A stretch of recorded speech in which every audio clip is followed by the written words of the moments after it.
Ireland की राजधानी Dublin धधक रही है। डबलिन शहर में दंगा भड़क गया है। हिंसक प्रदर्शनकारियों ने शहर के कई इलाकों में आग लगा दी। हमलावर अल्जीरियाई मूल का आयरिश नागरिक है। इस हमले के बाद आयरलैंड के मूल निवासियों ने अवैध शरणार्थियों के खिलाफ प्रदर्शन शुरू कर दिया। ये मुसलमान ऐसा क्या करते हैं? आपने भी जिक्र किया है कि एग्रेसिव फॉर्म ऑफ इस्लाम का आपने जिक्र किया है। ये ऐसा क्या करते हैं कि ये उन सोसाइटीज़ के लिए अनएक्सेप्टेबल है? हम कहते हैं इस्लाम बड़ा पीसफुल है, को एग्जिस्टेंस है, प्लूरलिस्ट है, लेकिन ऐसा क्या करते हैं? क्या ये इन्होंने यूरोप के अंदर ये दंगे, आगजनी, हिंसा उस देश में हो रही है जिसे दुनिया के सबसे खुशहाल देशों में गिना जाता है। तो आखिर ऐसा क्या हो गया कि आयरलैंड दंगों की जो बोला जा रहा है उस हिसाब से शायद वो एक इमिग्रेंट है जो कि किसी मुस्लिम कंट्री से है और मुस्लिम कंट्री से इमिग्रेंट है, तो इसको एक आतंकी हमला समझा लोगों ने और ऐसा अटैक किया कि गुजरात का गोधरा फेल हो गया, या बोलिए कि दूसरे दंगे फेल हो गए। इन्होंने कहा कि नॉन मुस्लिम नहीं रह सकते जब तक वो इस्लाम नहीं कबूल करते। नहीं रह सकते हैं। तो अगर देखें तो हिंदुस्तान के अंदर मस्जिदों की तादाद डे बाय डे बढ़ती जा रही है। वो भी तो कह सकते हैं कि भाई हमारा ये हिंदू स्टेट है, यहाँ पर मुसलमानों को रहने की कोई इजाजत नहीं देते, तुम निकलो पाकिस्तान जाओ। लेकिन वो इंसानियत का मुजाहरा कर रहे हैं ना। इंसानियत का मुजाहरा तो आप कहते हैं मुसलमान, हमें सब ज्यादा करना चाहिए। मुजाहरा तो हम भी करते हैं ना। ये थोड़ी देख ले कितने चर्च हैं लाहौर में भी, मंदिर भी हैं, उनको वो कोई नहीं उनको छेड़ता है। ये ऐसा क्या चेंज करना चाहते हैं वहां पे, या ऐसा क्या एजेंडा है? ना तो ये पॉलिटिशियन है, ना ये इलेक्शन इतना लड़ते हैं कि जिसकी वजह से मुआशरे इतने ज्यादा इनसे तंग हैं। ये खतरनाक और डर की बात है। तो मुसलमान क्या करते हैं? मुसलमान यही है कि वो इस कल्चर जहां पे आते हैं उसका हिस्सा बनने की कोशिश नहीं करते। वो अपने गेटोज में, अपने माहौल में ही रहना पसंद करते हैं, which I think is also understand. जो जुबान आपकी होती है, जो आपका कल्चर होता है, वहीं सिक्योर फील करते हैं। लेकिन यहाँ पे बात रुकती नहीं है। ये स्कूलों में इधर उधर ये कॉन्फ्रंटेशन भी करते हैं, ये मत करो, वो मत करो। तो मसलन स्वीडन में एक केस हुआ कि एक लड़की जो थी यूनिवर्सिटी लेवल उसे कहते हैं, पढ़ती थी, तो वो पूरा निकाब लेके आती थी। तो टीचर ने कहा I don't even know who this person is, I must see who she is. तो वहां पे उन्होंने शोर मचा दिया कि ये क्या हुआ, वो क्या। मोस्ट पीपल, उन्होंने दुकानें खोली होती हैं, नौकरी पे जाते हैं, अपने बच्चों के साथ टाइम गुजारते हैं, तो not the whole Muslim community is not involve. लेकिन ये जो 2-3% हैं वो वेल कनेक्टेड, और मस्जिदों पे उनके कंट्रोल, कल्चरल सेंटर्स पे उनकी प्रेजेंस होती है।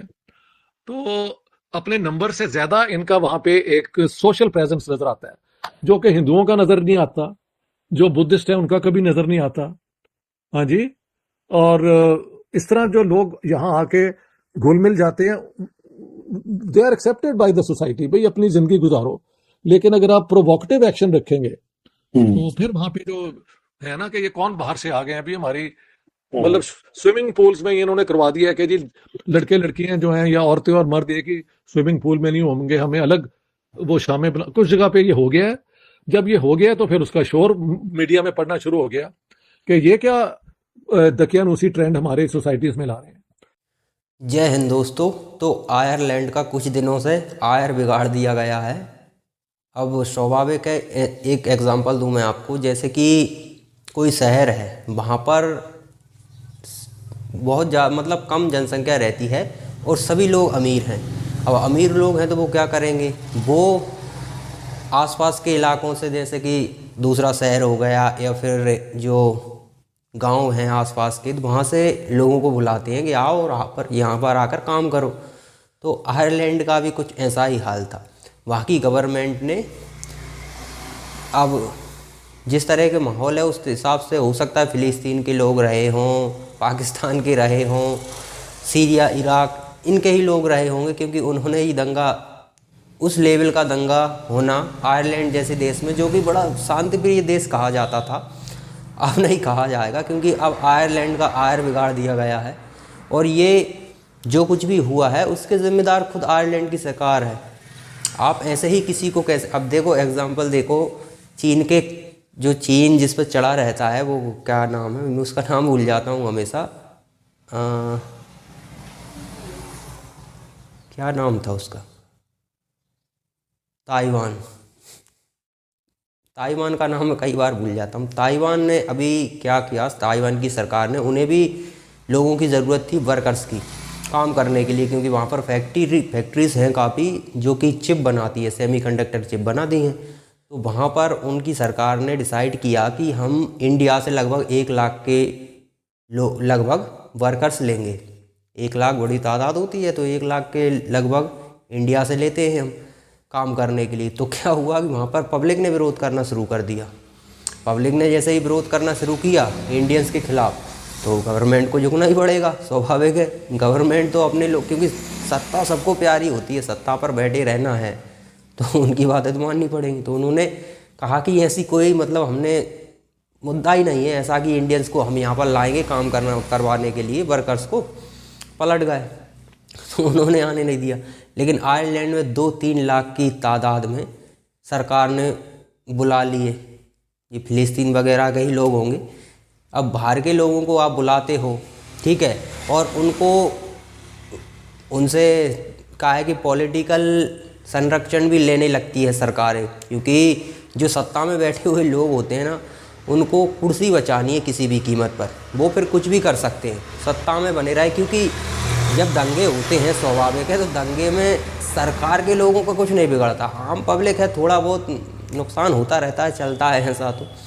तो गवर्नमेंट जब ईमानदार नहीं होती है ना, अपने देश के हित के बारे में नहीं सोचती है, तो ऐसा ही होता है, किसी को भी अंदर ले लो। अब ले लिया आयरलैंड ने, तो अब उड़ता हुआ तीर लिया है, तो अब भुगतना तो पड़ेगा ही पड़ेगा, स्वाभाविक है, और वही भुगत रहा है। लेकिन वहाँ की पब्लिक मैदान में उतर आई है विरोध करने के लिए। उनका जो इलीगल तरीके से जो लोग आए हैं, मतलब इलीगल क्या, सरकार लाई है तो इलीगल कहना भी गलत होगा। सरकार की परमिशन की 2-3 लाख की तादाद में यदि आसपास से लोग आपके देश में आ रहे हैं, बस रहे हैं, और उन्हें सरकार सुविधाएं दे रही है, तो सरकार का पूरा हाथ है। तो यहाँ पर उनकी गवर्नमेंट ही दोषी है। कुछ भी हरकत आयरलैंड में हो रही है उसकी दोषी गवर्नमेंट है, और उसका खामियाजा वहाँ के लोगों को भुगतना पड़ेगा, और भुगत भी रहे हैं।